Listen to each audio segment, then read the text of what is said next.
Bill Gates পৃথিবীর সবথেকে ধনী ব্যক্তি। তাকে একবার এক সাংবাদিক প্রশ্ন করেছিলেন যে আপনার কি মনে হয় এই পৃথিবীতে আপনার থেকেও ধনী কোনো ব্যক্তি আছে? তখন বিল গেটস একটু ভেবে উত্তর দিয়েছিলেন যে হ্যাঁ, একজন আছে, এবং আমি আজীবন চেষ্টা করলেও তার থেকে ধনী হতে পারবো না। বিল গেটসের মুখে এই কথা শুনে সাংবাদিকের মুখটা একদম হা হয়ে গেল। সাংবাদিক অবাক হয়ে জিজ্ঞেস করলেন যে কে সেই ব্যক্তি যার আপনার থেকেও বেশি ধন সম্পত্তি আছে? তখন বিল গেটস একটা গল্প শোনায় সাংবাদিককে।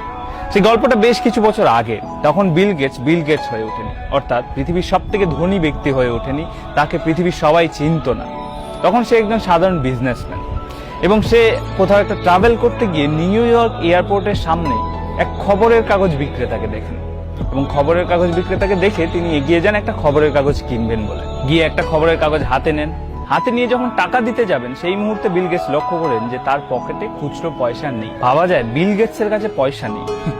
যাই হোক, তো খুচরো পয়সা নেই দেখে উনি খবরের কাগজটা ফিরিয়ে দিতে যান খবরের কাগজওয়ালাকে। কিন্তু খবরের কাগজওয়ালা তখন বলেন যে এটা আমার লাগবে না, তুমি নিয়ে যাও।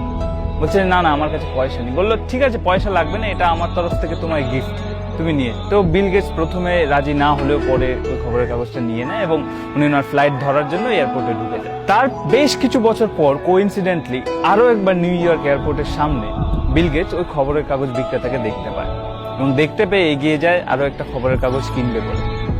কিন্তু এবারও খবরের কাগজটা হাতে নিয়ে কোইন্সিডেন্টলি হাত দিয়ে দেখে পকেটে এনাফ পয়সা নেই। তখন উনি খবরের কাগজওয়ালাকে বলেন যে দুঃখিত, এবারও আমার পকেটে পয়সা নেই। তখন বিল গেটস খবরের কাগজটা আবার রেখে দিতে যান, কিন্তু খবরের কাগজওয়ালা বলেন যে এটা তুমি নিয়ে যাও। বিল গেটস বলে যে না না, এটা আমার পক্ষে গ্রহণ করা অসম্ভব। বলছে এটা তুমি নিয়ে যাও, কোনো চিন্তা করো না, আমি আমার লাভের অংশ থেকে এটা দিয়ে দেবো, আমার কোনো ক্ষতি হবে না। তো বিল গেটস একটা না না এই করে খবরের কাগজটা নিয়েই নেয়, এবং আবার ফ্লাইট ধরতে চলে যায়। তারপর কেটে যায় প্রায় 15টি বছর। এখন 15 বছর পর বিল গেটস এই পৃথিবীর সব থেকে ধনী ব্যক্তি। পৃথিবীর সবাই তাকে চেনে, তার নাম জানে। এবং সেই সময় তার হঠাৎ করে মনে পড়ে ওই খবরের কাগজওয়ালার কথা, এবং মনে পড়ার সাথে সাথে উনি খোঁজ শুরু করেন ওই খবরের কাগজ বিক্রেতার। এবার বিল গেটস, ওনার কাছে তো সোর্সের অভাব নেই, তো প্রায় 1.5 মাস খোঁজাখুঁজির পর উনি ওই খবরের কাগজওয়ালার অ্যাড্রেস বের করতে পারেন। এবং অ্যাড্রেস বের করার পর বিল গেটস নিজে ওই খবরের কাগজওয়ালার বাড়িতে যান। বাড়িতে গিয়ে ওই খবরের কাগজওয়ালার সাথে দেখা করেন। খবরের কাগজওয়ালার এখন অনেকটা বয়স হয়েছে, তো উনি জিজ্ঞেস করেন ওই বৃদ্ধকে যে আপনি আমাকে চেনেন? তো বৃদ্ধ খবরের কাগজওয়ালা উত্তর দেয় যে হ্যাঁ চিনি, আপনি বিল গেটস?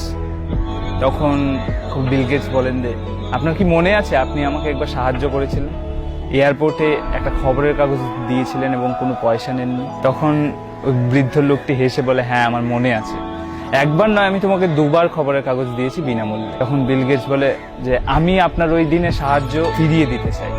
তখন ওই বুড়ো লোকটি হেসে ফেলে, সে বলে যে তুমি কি ভাবছো, আমি সেদিন তোমাকে যে সাহায্যটা করেছিলাম আর আজ তুমি এখানে এসে আমাকে যে সাহায্যটা করবে সেটা কি সমান? বিল গেটস বলল কেন নয়? তখন ওই ব্যক্তিটি বলেন যে সমান হতে পারে না, কারণ আমি তোমাকে সেদিন যখন সাহায্য করেছিলাম তখন আমার কাছে দেওয়ার মতো কিছু ছিল না, আমি তখনও দরিদ্রই ছিলাম। কিন্তু এখন তুমি যখন আমাকে সাহায্য করতে এসছো, তুমি এই পৃথিবীর সব থেকে ধনী ব্যক্তি, তোমার কাছে সমস্ত কিছু আছে দেওয়ার মতো, এটা কখনোই সমান হতে পারে না। সেদিন বিল গেটস বুঝেছিলেন যে এই পৃথিবীতে শুধু টাকা থাকলেই ধনী হওয়া যায় না, বরং সত্যিকারের ধনী ব্যক্তি সেই যার কাছে কিছু না থাকা সত্ত্বেও নিজের সামর্থ্য অনুযায়ী মানুষকে সাহায্য করে, মানুষকে বিলিয়ে দেয়।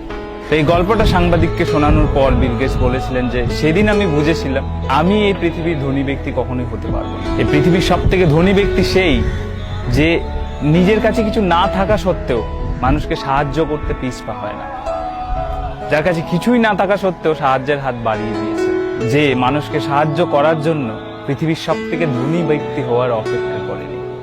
যাই হোক, এই গল্পটার সত্যতা আমি জানি না, তবে গল্পটা খুবই ইন্সপায়ারিং। যদি ভালো লেগে থাকে অবশ্যই শেয়ার করো।